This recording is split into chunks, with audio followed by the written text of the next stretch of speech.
একটু চিন্তার বিষয় তো বটেই। পিএম কিষাণ সম্মান নিধির টাকা ফেরত দিতে হচ্ছে। কাদের ফেরত দিতে হচ্ছে? যারা ইনএলিজেবল ছিল, অর্থাৎ ভুয়ো তথ্য দিয়ে যারা এতদিন পর্যন্ত টাকা নিয়ে এসেছে, সেই টাকা এবার ফেরত দেওয়ার নোটিশ জারি হচ্ছে বিভিন্ন জায়গায়। এরকমই খবর পাওয়া যাচ্ছে। আপনাদের পিএম কিষাণ সম্মান নিধির একটি গাইডলাইন আপনাদের দেখাবো। দেখুন, এই ফ্রিকোয়েন্টলি আস্কড কোশ্চেনে এখানে দেখুন এই 7 নম্বর পয়েন্টটা খুব একটা গুরুত্বপূর্ণ পয়েন্ট। এখানে লেখা রয়েছে, what will happen if the beneficiary gives incorrect declaration of the implementation of the scheme. উত্তরে দেওয়া রয়েছে, দেখুন, in case of incorrect declaration the beneficiary shall be liable for recovery of transferred financial benefit and other penal action as per ল।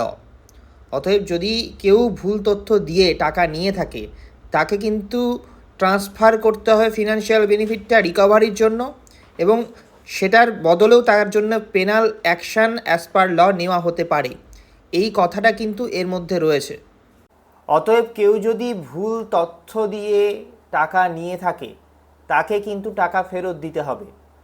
এরকমই notice আসছে যে 7 দিনের মধ্যে টাকা ফেরত দিতে হবে, এবং তার জন্য ইনএলিজেবল ফার্মারদের জন্য একটি সাইট ওপেন করা রয়েছে পিএম কিষাণ সম্মান নিধি পোর্টালে। সেখানে আধার নাম্বার, মোবাইল ভেরিফিকেশান করলে কারা ইনএলিজেবল সেটাও দেখা যাচ্ছে।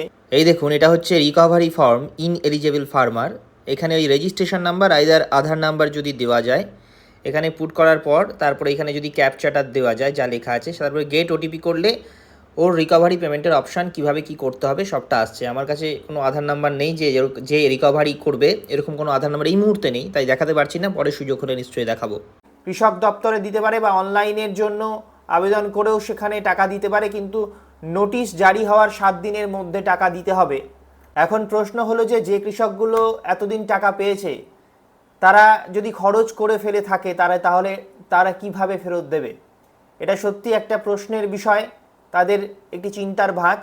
অনেক ক্ষেত্রে এমনও হয় যে সাইবার ক্যাফেতে গিয়ে তারাও ভুল করে ফেলে অনেক সময়, যে আপনি এইভাবে করে দিন আপনি টাকা পেয়ে যাবেন, এরকম বলে অনেক সময় সাইবার ক্যাফে থেকেও অ্যাপ্লাই করে দেয়। এখন কার ক্ষেত্রে কোন বিষয়টা ঘটেছে? কেউ কি নিজে ইচ্ছে করে তথ্য ভুল দিয়েছে, নাকি কোথাও গিয়েছে কারোর সাজেশানে সেটা নিয়েছে, সেই তথ্য দিয়ে টাকা নিয়েছে? সেই প্রশ্নগুলো আসবে। কিন্তু বর্তমানে এই সরকারি নোটিশ জারি হচ্ছে বিভিন্ন ক্ষেত্রে।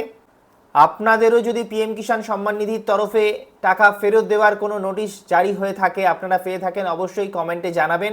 এবং আপনাদের একটাই পরামর্শ দেব, কাইন্ডলি শুনবেন, কোনো সময় কোনো ভুল তথ্য দিয়ে সরকারি টাকা নেওয়ার চেষ্টা করবেন না।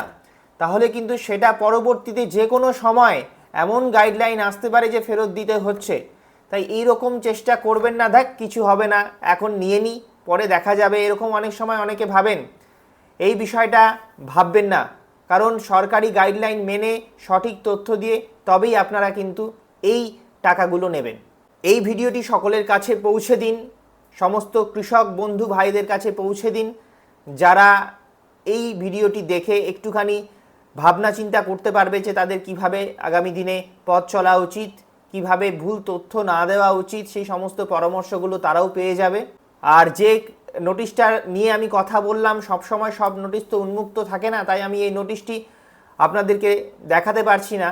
আর এই নোটিশটি তাদের কাছেই যাচ্ছে যারা ইনএলিজেবল ফার্মার, যাদের টাকা ফেরত দিতে হবে, যারা ভুল তথ্য দিয়েছিল, তাদের কাছে নোটিশ জারি করা হয়েছে।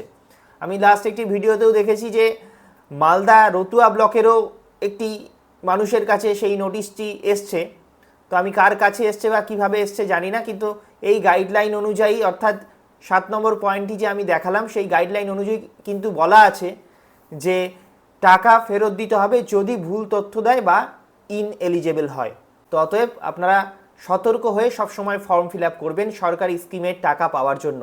এক্সপিরিয়েন্স অনলাইন যারা চালায় তাদের কাছে গিয়ে করুন, অথবা সিএসসির মাধ্যমে এখন বর্তমানে সমস্ত ধরনের কাজ করা যাচ্ছে বা করা হচ্ছে, তারা এক্সপিরিয়েন্স আছে তাদের কাছে পৌঁছন এবং সঠিক জায়গা থেকে ফর্ম ফিল আপ করুন।